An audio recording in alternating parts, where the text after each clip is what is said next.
saya Fadi, terus juga ada Rahul dan juga Uni Nevi, ada Hira juga di sini sebagai produser di Hearst, dan mengenalin juga di sini ada Bunda Ciska sebagai karakternya juga di film Tulah. Dan yang di depan ini adalah cast kita di film Tulah nomor 13 yang akan tayang tanggal 30 Maret nanti.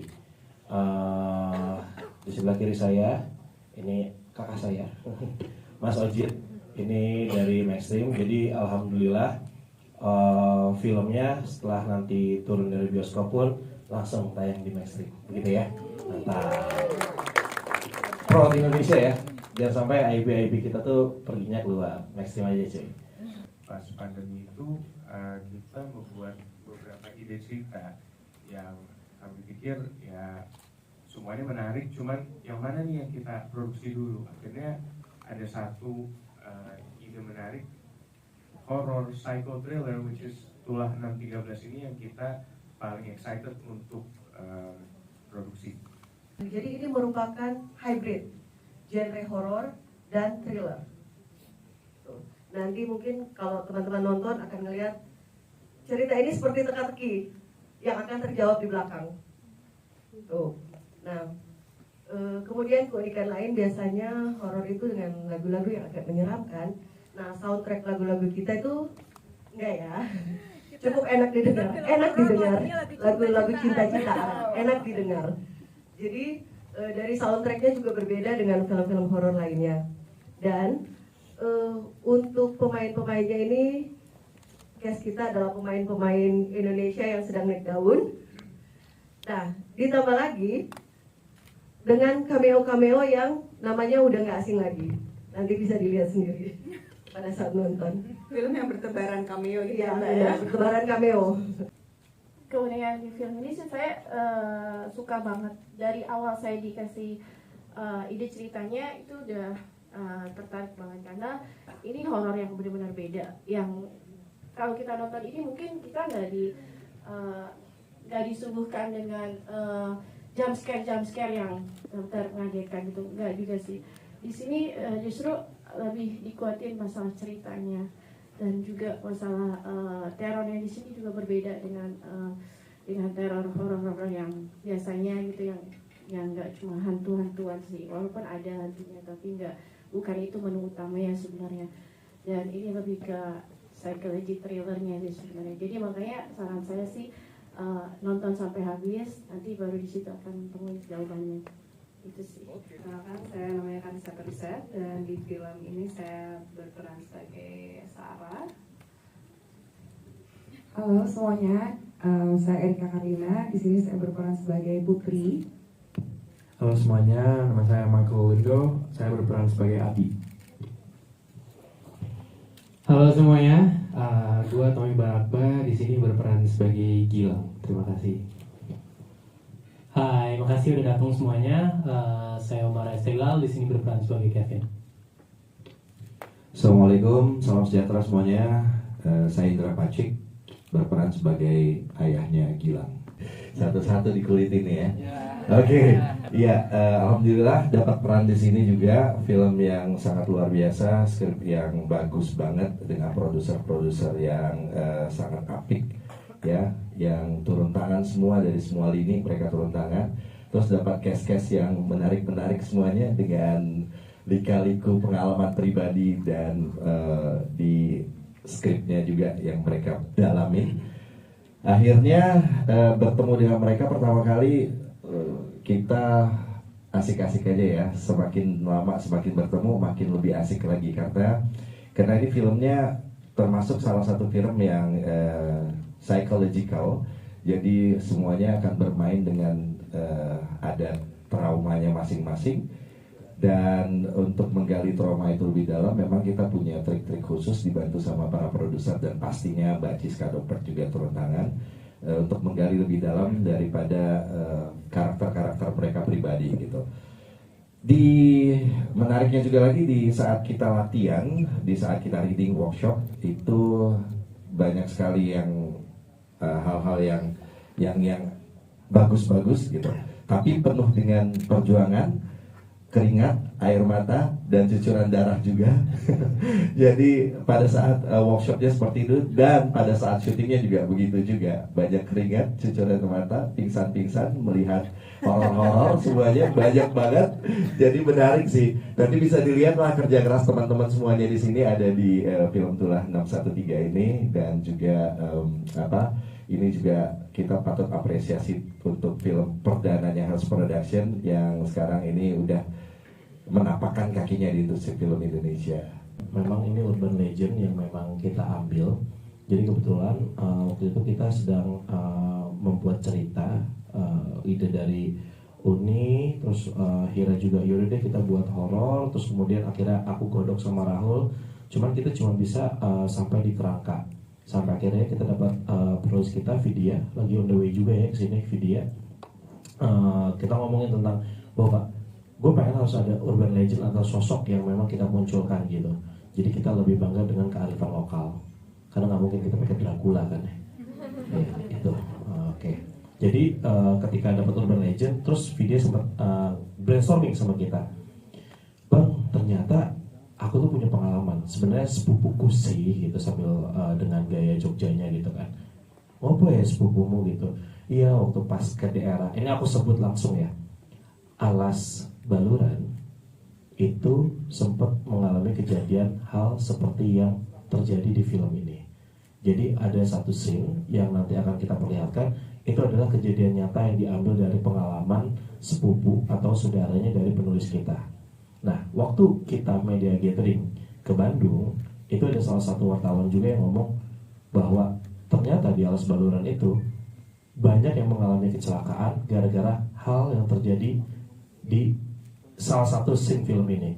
Walaupun sebenarnya skemanya banyak ya, yang namanya tanda kutip hantu yang tidak terlihat atau makhluk-makhluk itu punya berbagai macam cara lah untuk bisa membuat tipu muslihat gitu. Kalau dari pengalaman gue pribadi pas syuting sih sebenarnya banyak sih, bukan cuma di Alas Bundar juga. Kalau dari pengalaman gue sih pas itu ada adegan juga yang bunda yang lari di hutan itu gue lagi nunggu bunda teriak action gitu kan gue nunggu tuh, gue out frame agak jauh, emang agak di tengah hutan gitu. Nah di posisi itu kan gue sendiri ya, maksudnya dengan kesunyian itu. Nah itu tiba-tiba tuh dari belakang gue itu ada yang kayak pindah gitu, badannya gede banget, yang gue sampai ya nggak mungkin nggak takut kan ya, takut banget. Tapi gue nggak mencoba untuk gimana sih, gue cuma pingin udah deh, gue di tempat lo atau gue dimanapun, gue cuma pingin gue di sini ada syuting, gue nggak mau ganggu, dan ya udahlah kayaknya ya gue minta izin juga. Dan nggak lama setelah itu bunda teriak action, yaudah gue larinya bukan karena lari action tapi larinya ketakutan sampai ambil juga. Kenapa tuh? Nggak apa-apa. Karena gue juga nggak cerita juga, jadi gue ceritanya after production gue baru ya sebenarnya itu kemarin lu tau gak sih? Ya tapi gue nggak mau cerita gitu. Jadi after itu baru gue cerita, jadi teman-teman juga gue pingin kondisinya juga nyaman dan aman aja. Jadi gue keep buat gue pribadi, tapi di ujung produksi gue cerita aja lah, gue capek kan gitu. Jadi itu sih yang paling berkesan buat gue, karena itu bener-bener kayak ditungguin sih lebih tepatnya. Itu siapa Umat? Kalau lu mah pengalaman cinta, kalau mah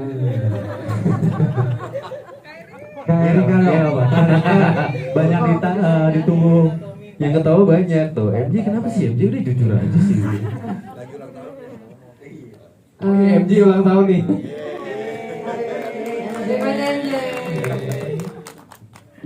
Jadi kita nggak jadi surprise ya kalau udah di sini. Habis ini. Benar kata Fadi, sebenarnya aku lumayan sensitif, tapi aku gengsinya gede, jadi nggak aku rasa. Soalnya di belakang nggak ada. Karena emang kita lokasinya seperti kalian tahu, emang lokasinya betul-betul tidak disetting, emang apa adanya. Kita syuting di tempatnya juga yang ibaratnya kita harus kunglun dulu ya, kalau bahasa Pulau ya. Harus permisi dulu, harus banyak persyaratan yang kita nggak bisa sembarangan.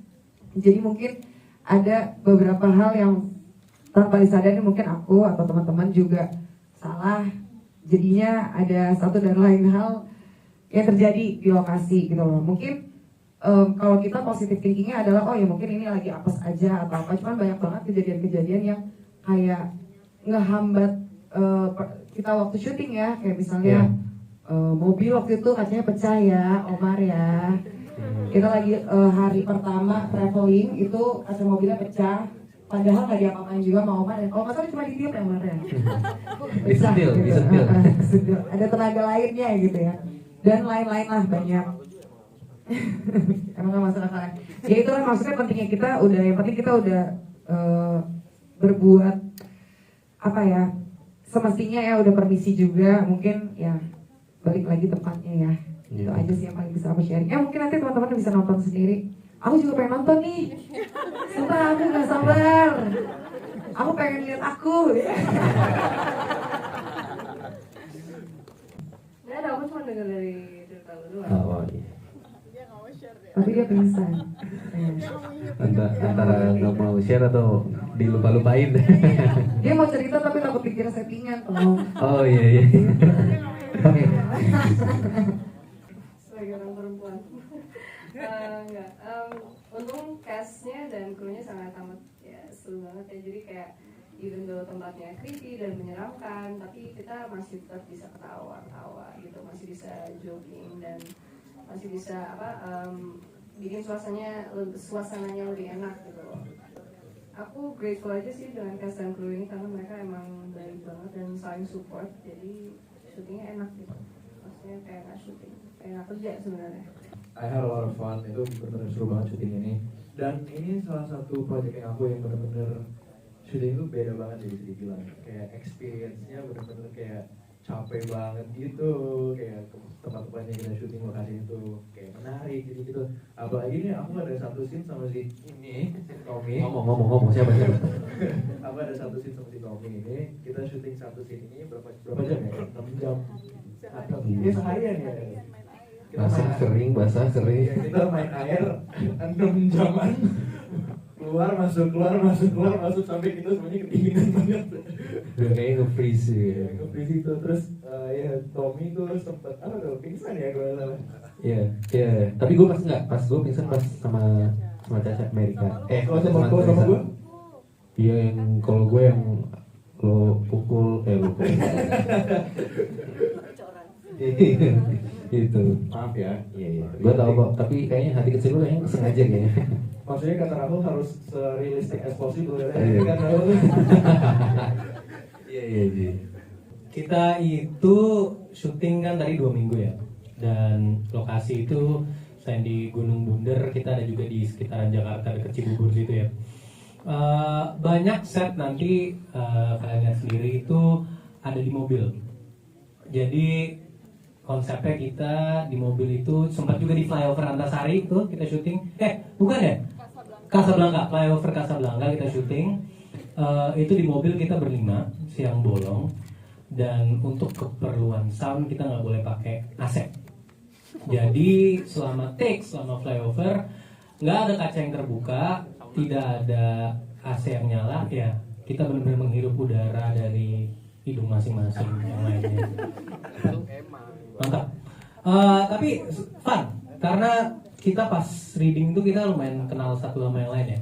Kita mulai kenalan, kita mulai nongkrong bareng, kita mulai cerita-cerita masalah pribadi, ngeceng-ngecengin orang yang lagi cinlok juga di antara kita berlima.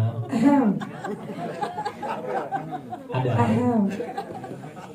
Jadi itu seru sih, itu emang selalu membuat kita jadi lebih hangat ya. Jadi membuat kita jadi lebih hangat.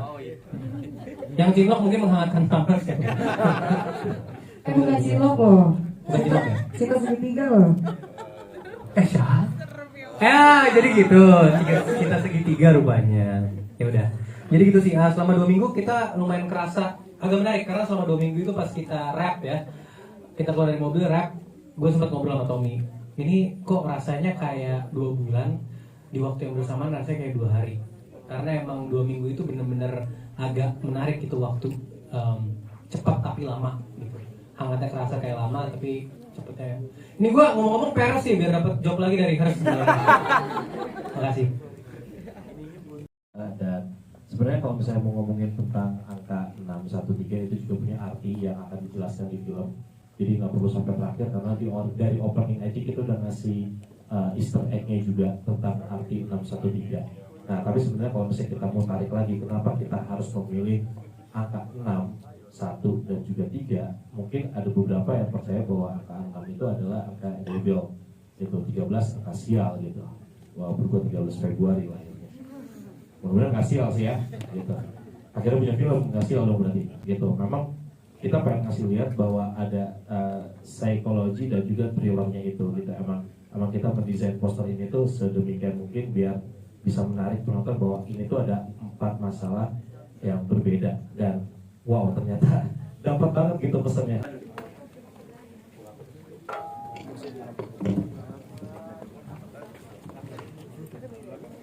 Jangan lupa kabari teman-temannya, kerabat dan lainnya bahwa Tulanan 13 akan tayang di tanggal 30 Maret. Saksikan di bioskop CGV.